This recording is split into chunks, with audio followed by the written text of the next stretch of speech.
Assalamualaikum warahmatullahi wabarakatuh. Perkenalkan, nama saya Nurul Fatima, non-regular C 2020 Akademi Farmasi Yamasi Makassar. Pada video kali ini saya akan membahas tentang modul yang telah saya kerjakan, di mana modul ini terbagi atas 5 bagian, yaitu modul pertama, kajian tentang literatur penyakit, modul kedua berupa observasi lapangan, modul ketiga inventarisasi tanaman obat, modul keempat kajian tanaman obat, dan modul kelima adalah mengenai perancangan inovasi. Tapi sebelum saya masuk lebih jauh, yuk kita kenali apa itu etnofarmakologi. Etnofarmakologi merupakan ilmu yang mempelajari tentang kegunaan tanaman yang memiliki efek farmakologi yang memiliki hubungan dengan pengobatan dan pemeliharaan kesehatan oleh masyarakat sekitar. Baik, selanjutnya kita akan membahas modul. Modul yang pertama yaitu kajian literatur. Pada modul pertama ini saya menggunakan penyakit yaitu antidotum. Adapun definisi antidotum menurut Bate et al. 1995 bahwa antidotum sebagai obat yang mekanisme kerjanya telah ditentukan yang mampu memodifikasi toksikokinetik atau toksikodinamik dari racun dan yang pemberiannya kepada pasien yang teroksidasi dapat memberikan manfaat yang signifikan. Baik, selanjutnya apa itu keracunan? Keracunan adalah keadaan darurat yang dapat merusak sel dan sebagian fungsi tubuh akibat masuknya suatu zat atau makanan yang mengandung racun berasal dari bahan beracun yang terbentuk akibat pembusukan makanan dan bakteri. Selanjutnya, gejala keracunan. Gejala yang muncul akibat keracunan makanan bervariasi, tergantung pada zat yang mengkontaminasi makanan yang dikonsumsi. Gejala yang sering muncul antara lain diare, mual, muntah, kram perut, dan sakit kepala. Selanjutnya, pengobatan keracunan. Yang pertama adalah pengobatan atau terapi secara modern atau konvensional. Dengan memberikan silibinin bolus 5 mg per kilogram IV selama 1 jam, selanjutnya 20 mg per kilogram 24 jam selama minimal 3 hari, bensil penisilin 300 mg per kilogram 24 jam, atau penisilin bila silibinin tidak tersedia. Vitamin K diberikan diazepam bila kejang. Adapun contoh terapi keracunan pada obat paracetamol yaitu pada pasien keracunan awal tanpa hepatotoksisitas N-asetil. Dan yang kedua, pengobatan atau terapi secara tradisional.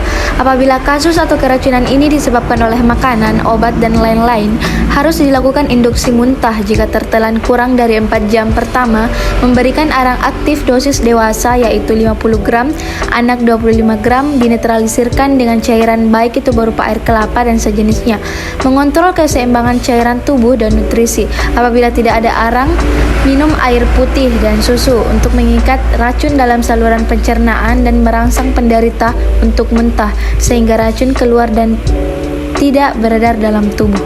Ketiga, senyawa metabolit primer atau sekunder pada tanaman obat. Air kelapa memiliki komposisi kimia seperti protein, lemak, hidrat arang, vitamin C, vitamin kompleks, kalsium, dan mineral yang sangat baik untuk tubuh manusia, terkhususnya untuk menetralisir racun yang ada pada tubuh. Air kelapa juga mengandung zat tanin, yaitu bioenzim yang dapat menjadi zat anti racun. Selanjutnya modul 2 yaitu observasi lapangan. Adapun lokasi yang saya pilih yaitu di Palangga, Kabupaten Goa. Dari observasi yang saya lakukan, saya mendapatkan beberapa informasi yaitu bahwa di Palangga tersebut masih terdapat puskesmas dan klinik, dan juga masyarakat lebih sering dan percaya menggunakan tanaman sebagai obat. Untuk keracunan, mereka biasanya hanya menggunakan atau meminum air kelapa, dan juga kebanyakan masyarakat menjadikan obat tradisional sebagai pengobatan utama. Masyarakat di sana masih mempercayai hal-hal seperti dukun atau dikenal dengan kata sandro, dan juga masyarakat menjadikan ramuan tradisional sebagai pengobatan utama. Selanjutnya, pada modul ketiga, inventarisasi tanaman obat. Proses inventarisasi tanaman obat yang digunakan dalam pengobatan penyakit keracunan. Adapun observasi yang saya dapatkan dari responden pertama, beliau bernama Ibu Sainab dengan umur 47 tahun. Dan responden kedua bernama Indah Sesarwati dengan umur 23 tahun. Berikut adalah salah satu video dari hasil wawancara saya. Assalamualaikum warahmatullahi wabarakatuh. Waalaikumsalam warahmatullahi wabarakatuh. Perkenalkan, saya Nurul Fatima dari Akademi Farmasi Yamasi Makassar. Di sini saya akan melakukan observasi tentang keracunan. Sebelum itu saya berbicara dengan Ibu siapa? Oh, nama saya Ibu Zainab. Ibu Zainab, bagaimana kabarnya Ibu Zainab? Alhamdulillah baji-baji nak. Baik, untuk melangkah ke pertanyaan sebelumnya, apakah Ibu Zainab pernah mengalami keracunan? Untuk keracunan sih tidak, cuman saya pernah makan semangka sama gula merah, dan kata orang itu beda keracunan karena saya muntah dan mual-mual. Jadi, apakah terdapat pelayanan kesehatan masyarakat di desa ini baik secara umum maupun individual? Iya ada sih di sini seperti puskesmas, kesling, cuman saya jarang ke situ. Iya. Apakah Ibu Zainab menggunakan pada saat keracunan, Ibu Zainab menggunakan ramuan atau tanaman-tanaman tradisional pada saat keracunan? Iya, saya minum air kelapa sama saya minum rebusan sayur kelor. Iya. Berapa lama itu jangka waktunya sehingga efek samping dari keracunan itu hilang? Sekitar 1 jam. Sekitar 1 jam baru hilang, ada perubahan? Iya, baru ada reaksinya.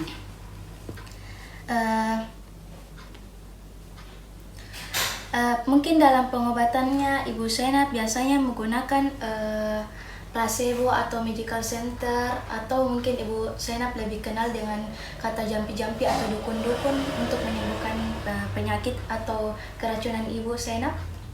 Saya sih cuma menggunakan obat-obatan herbal ya, kayak ya semacam jampi-jampi juga, tapi tidak kudukun sih. Jadi mungkin Ibu Zainab lebih percaya ke mungkin Ibu Zainab lebih percaya ke pengobatan secara empiris atau dikenal dengan percobaan atau pengalaman dari nenek moyang secara turun-temurun, atau mungkin Ibu Zainab lebih percaya ke pengobatan di pelayanan kesehatan masyarakat? Saya sih lebih percaya obat turun-temurun ya, karena saya sudah merasakan khasiatnya. Kalau memang beberapa hari tidak ada perubahan, ya baru saya periksa ke puskesmas. Baik, itulah tadi pertanyaan-pertanyaan yang saya sampaikan kepada Ibu. Saya rasa sudah cukup. Terima kasih kepada Ibu Zainab telah meluangkan waktunya. Selanjutnya di modul keempat yang saya lakukan adalah mengkaji tanaman berkhasiat yang digunakan oleh masyarakat dalam pengobatan secara empiris, juga mencari tahu kandungan senyawa aktif yang terdapat pada tanaman. Adapun senyawa-senyawa aktif yang terkandung dalam jahe seperti gingerol, sogaol, dan paradol diteliti memiliki sifat sebagai antiinflamasi, antioksidan, antibakteri, dan antitrombosit. Selanjutnya pada modul yang terakhir yaitu modul 5, saya akan melakukan rancangan inovasi dari hasil observasi saya dengan membuat produk kreatif, yaitu membuat minuman instan jahe merah sebagai penawar racun. Adapun metode pembuatan dari produk yang saya buat adalah yang pertama alat, yaitu kompor, wajan, blender, gelas ukur, dan pengaduk, dan bahan jahe dan gula. Dan cara kerjanya itu, pilihlah jahe yang baik dan sehat, kemudian cuci jahe sampai bersih, kupas dan parut atau blender sampai halus. Bila perlu dapat ditambahkan air untuk memudahkan proses pemblenderan. Lalu saring jahe yang telah di blender untuk memisahkan larutan dari ampasnya. Penyaringan dapat menggunakan kain bersih. Setelah itu, larutan jahe yang telah terpisah dari ampasnya kemudian didiamkan sekitar 1-2 jam hingga pati jahe mengendap, kemudian pisahkan pati jahe dan cairan jahe. Bagian yang mengendap di dasar wadah dan berwarna putih merupakan pati jahe. Tuang pati jahe dan tambahkan air ke cairan jahe hingga volume 1 liter. Setelah itu, rebus cairan jahe dengan api kecil dan tambahkan gula. Aduk gula hingga larut dalam cairan jahe, kemudian dengan nyala api kecil, rebus larutan sambil terus diaduk hingga larutan mengkristal.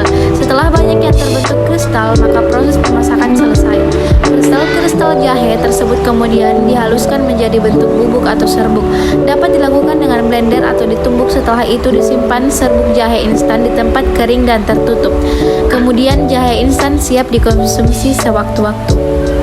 Sekian video penjelasan etnofarmakologi dari saya, semoga bermanfaat. Kurang dan lebihnya mohon dimaafkan. Wabillahi taufiq wal hidayah. Wassalamualaikum warahmatullahi wabarakatuh.